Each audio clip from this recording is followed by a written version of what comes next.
Hello friends, स्वागत है आपका हमारे यूट्यूब चैनल केन अकेडमी में। हम आ चुके हैं आपके लिए ग्रामर की अगली वीडियो को लेकर के। और आज हम अपने वर्ब के जो रूल्स हम पढ़ रहे थे, अब हम उसको थोड़ा आगे बढ़ाएंगे और उसके बाद फिर हम अ, और भी ज़्यादा रूल्स सीखने की कोशिश करेंगे जो कि वर्ब में आते हैं। तो आइए बिना किसी देरी के अपने वीडियो को स्टार्ट करते हैं। और सबसे पहले वीडियो स्टार्ट करने के पहले मैं आपको एक बात और बता दूं कि ये जो हम वर्ब पढ़ रहे हैं, इसमें हमारे बहुत सारी चीज़ें कवर हो जाएंगी। जैसे कि एक सब्जेक्ट वर्ब एग्रीमेंट है, और भी चीज़ें हैं। नाउन से रिलेटेड भी कुछ रूल्स हैं जो कि कवर अप हो जाएंगे। तो ये हमारे लिए बहुत ही अच्छा रहेगा। अब हम आते हैं, स्टार्ट करते हैं अपने पोर्शन को। वर्ब, ठीक। कल मैंने आपको एक लास्ट रूल पढ़ाया था जिसके बारे में मैंने कहा था कि जब दोनों वर्ब एक साथ हों उस कंडीशन में हम किस तरीके से काम करते हैं।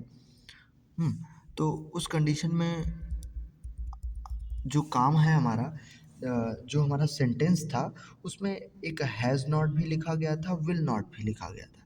लेकिन मैरी में जो थर्ड फॉर्म लगा वो हैज़ नॉट के अकॉर्डिंग लगा, माने पहले के अकॉर्डिंग। तो पहले के अकॉर्डिंग जो हमारा वर्ब का चेंज होता है वो होता है, माने जो पहला सहायक क्रिया होता है वो किस टेंस का है, इस पर वो डिपेंड करता है। तो अब हम नेक्स्ट रूल की तरफ चलते हैं। जैसे रूल नंबर फर्स्ट आज का रूल नंबर फर्स्ट क्या है? इसमें कहा गया है कि the inverted form of the verb is used. आपको वर्ब का इन्वर्टेड फॉर्म यूज करना है। कब करना है? अ, जब वर्ब आपका जो क्रिया है वो विश, प्रार्थना या इच्छा, विश, इच्छा या प्रार्थना को व्यक्त करे। दूसरा, जब जो सेंटेंस है, जब आपका जो वाक्य है वो किससे इंट्रोड्यूस हो, वो आपका एडवर्ब से इंट्रोड्यूस हो, जब वो क्रिया विशेषण से इंट्रोड्यूस हो। ठीक। जैसे एक उदाहरण हम लेते हैं। इच्छा या प्रार्थना की बात होती है ऑप्टेटिव सेंटेंस में, जिसे हम इच्छा सूचक वाक्य कहते हैं। और इच्छा के लिए हम मे और माइट जैसे मॉडल वर्ब का यूज़ ज़्यादा करते हैं। तो एक एग्जांपल लेते हैं, जैसे may you succeed in life, inverted form लिखा गया है। और दूसरा भी हम लिख सकते हैं, जैसे no sooner did she arrive, जब इससे स्टार्ट हो गया arrive, then she started laughing, वह जो है हंसना प्रारंभ कर दी। तो ये है, ठीक। तो इसमें कहने का मतलब ये है कि the inverted form of verb is used. हम क्रिया का जो इन्वर्टेड फॉर्म होता है वो इस्तेमाल करते हैं। वो कब इस्तेमाल करते हैं?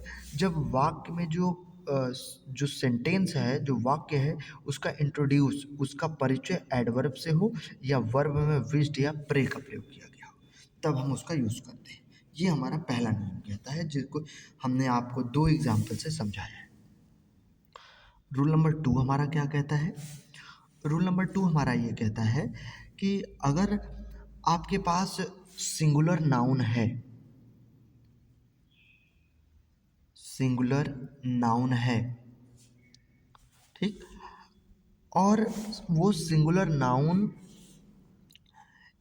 एक समान व्यक्ति को बता रहा है।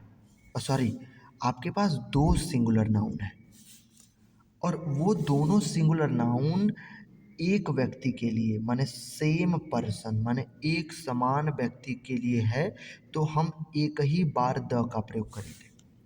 लेकिन अगर वो दो अलग अलग माने डिफरेंट माने अलग अलग लोगों के लिए है, तो हम दो बार द का प्रयोग करेंगे, दो बार।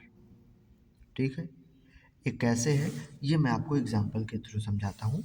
जैसे हमारा एग्जाम्पल ये है कि the collector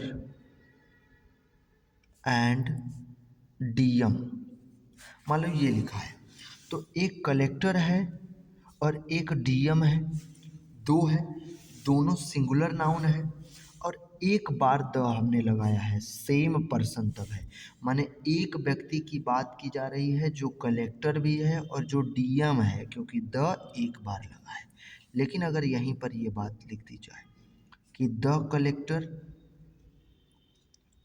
and the DM, तब क्या होगा? तब हो जाएगा दोस्तों, दो बार द लगा है, तो जब दो बार द लगता है तब क्या हो जाता है? दो अलग अलग नाउन को व्यक्त किया जाता है। दो अलग अलग माने दो बार द लगने पर कलेक्टर एक अलग व्यक्ति है और डीएम जो है वो एक अलग व्यक्ति है, दो अलग अलग व्यक्त होता है। लेकिन ये तो हमारा रूल्स है, ठीक है, ये हमारा करेक्ट है। लेकिन कुछ हमारे शब्द होते हैं जो कि लिखे रहते हैं और हमें उसके साथ क्या करना पड़ता है कि एक ही वचन का लगाना है। तो पिछले चीज़ों में हमने आपको एक रूल बताया था कि अमाउंट, सम या डिस्टेंस, ऐसे कुछ करके हमने आपको बताया था कि ये जो शब्द हैं जब किसी यूनिट के रूप में वाक्य में प्रयोग होते हैं तो इनके साथ हमेशा एक वचन का सहायक क्रिया लगता है। तो वो भी इसमें है, जैसे ब्रेड एंड बटर आप ले सकते हैं। तो अब आपने एक उदाहरण लिया, आपने कहा कि bread and butter, bread and butter, butter is difficult to earn. Bread and butter का मतलब होता है जीविका, रोजी रोटी। तो अगर ब्रेड एंड बटर का अर्थ ये बन रहा है तो इसके साथ तो एक ही है, इज लगेगा। लेकिन आप दुकान पे गए, ब्रेड एंड बटर, आपने ब्रेड अलग मक्खन अलग खरीदा, तो उसके लिए ये हो जाएगा आर सोल्ड।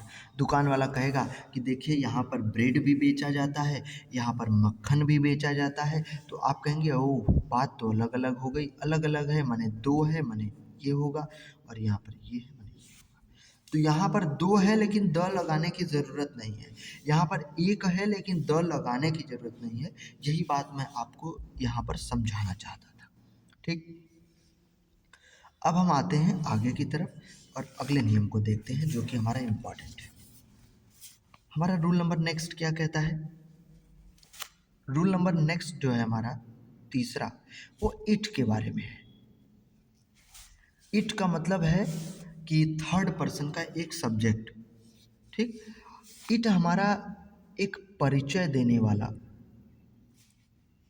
करता होता है, वाक्य में इंट्रोड्यूस कराने का काम इट करता है। और अब इट का यूज़ कैसे करते हैं? ठीक।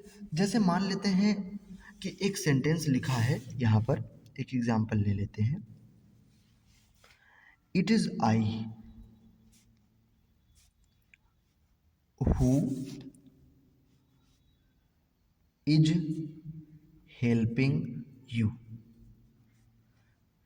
जैसे आपने किसी व्यक्ति से कहा कि देखो यह मैं ही हूँ जो तुम्हारी मदद कर रहा है, आपने उस सेंटेंस को इस तरीके से बोला कि यह मैं ही हूँ जो तुम्हारी मदद कर रहा है। It is I. इट का प्रयोग आपने आई के परिचय कराने के लिए इस्तेमाल किया है। जैसे आपने कह दिया कि यह वे लोग हैं जो आए हैं, तो आप क्या कहेंगे? It is they.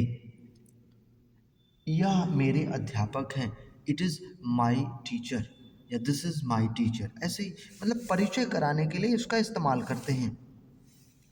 अब इसके बाद जो सेंटेंस लिखा है यहाँ पर ये हो भी आ गया है, तो ये वाक्य तो फिलहाल रूल के अकॉर्डिंग नहीं है, इसलिए गलत है।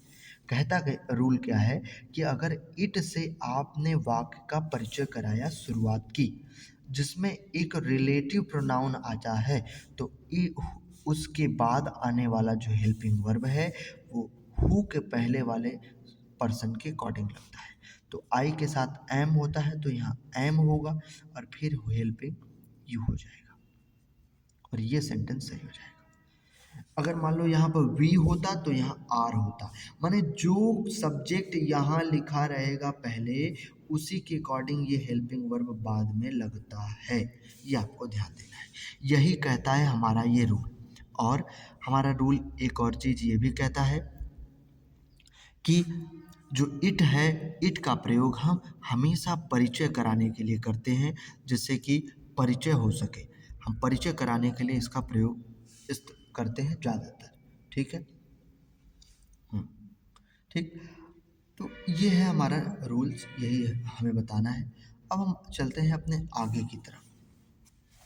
Rule number 4। रूल नंबर 4 हमारा क्या कहता है? रूल नंबर 4 कहता है कि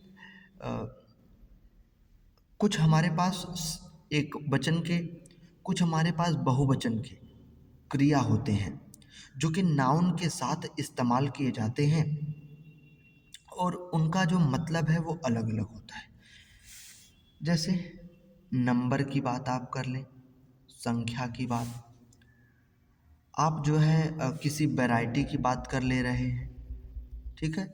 हाँ, जैसे कहने का मतलब ये है कि आपने नंबर की बात किया तो आपने कहा a large number of boys, a large number of boys, लड़कों की बहुत बड़ी संख्या।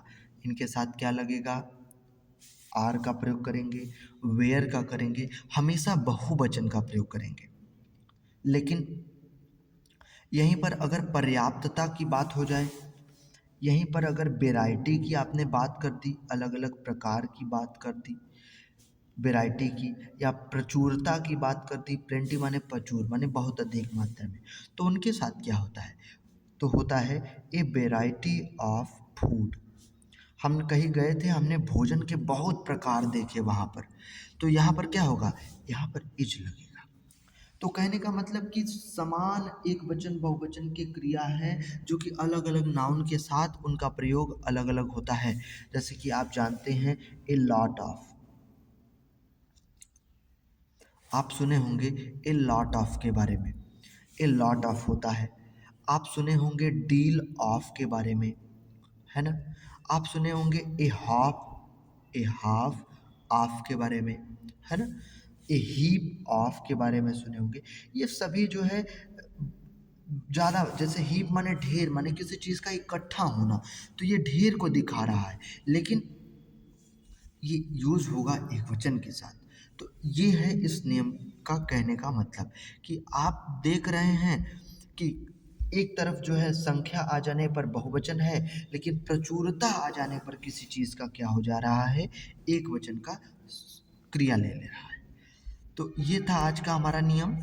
अभी हम वर्ब को पूरी तरीके से कंप्लीट किए नहीं हैं, तो हमारे पास और भी नियम है, तो एक और वीडियो लेंगे हम इसको कंप्लीट करने के लिए। तो आज के लिए इतना ही रखते हैं, मिलते हैं अगली वीडियो में जिसमें कि वर्ब पूरी तरीके से कंप्लीट हो जाएगा। तो thanks for watching this video.